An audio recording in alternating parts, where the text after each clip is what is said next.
சரிங்க டாக்டர். கிட்னிகள் வராம இருக்கிறதுக்கு தண்ணி நெறையா குடிக்கணும்னு சொல்றீங்க. இப்ப எந்த மாரியான தண்ணி குடிக்கிறது? போர் தண்ணியா? கிணத்து தண்ணியா? ஆத்து தண்ணியா? இல்லன்னா ஃபில்டர் தண்ணியா? வந்து இப்ப நான் என்ன உங்கள்ட்ட சொல்றது? வணக்கங்க. நான் உங்க சிறுநீரக அறுவை சிகிச்சை நிபுணர் டாக்டர் நிரஞ்சன் ராஜ், நிரஞ்சன் மருத்துவமனை, பெரம்பலூர். இதுக்கெல்லாம் என்ன வித்தியாசம் அப்படின்னு பார்த்தீங்கன்னா, வாட்டரோட ஹார்ட்னஸ் தாங்க. அதாவது நீரின் கடினத்தன்மை. ஸோ நம்ம நிலத்துக்கு கீழ இருக்கிற தண்ணீல இந்த மினரல் சத்துலாம் ஜாஸ்தியா இருக்கும். அதாவது உப்பளவுகள்.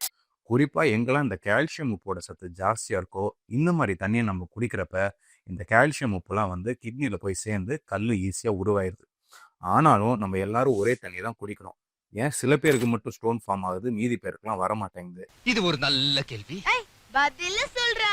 ஸோ ஆல்ரெடி கல்லு ப்ராப்ளம் இருக்கிறவங்களுக்கு இந்த கால்சியம் உப்பு தண்ணி ஜாஸ்தியா குடிச்சோம் அப்படின்னா, அதனால ஸ்டோன்ஸ் வந்து ஈஸியா ஃபார்ம் ஆயிரலாம். ஸோ இந்த மாரி பேஷண்ட்ஸ்க்கு ஹார்ட் வாட்டருக்கு பதிலா சாஃப்ட் வாட்டரா மாத்தி குடிக்கிறது நல்லது. சாஃப்ட் வாட்டருக்கு எங்க டாக்டர் போறது அப்படின்னா, ஒண்ணு நம்ம ஃபில்டர் தண்ணி குடிக்கலாம். இல்ல அப்படின்னா வீட்ல ஆரோ ஃபில்டர் மாட்டி அது வழியா தண்ணி குடிச்சுக்கலாம். இல்ல டாக்டர் இதெல்லாம் என்னால எதுவுமே பண்ண முடியாது அப்படின்னா, வீட்டுக்கு வர தண்ணிய நல்லா கொதிக்க வச்சு, ஆற விட்டு, வடிகட்டி குடிச்சாலே போதுமானது. நன்றி.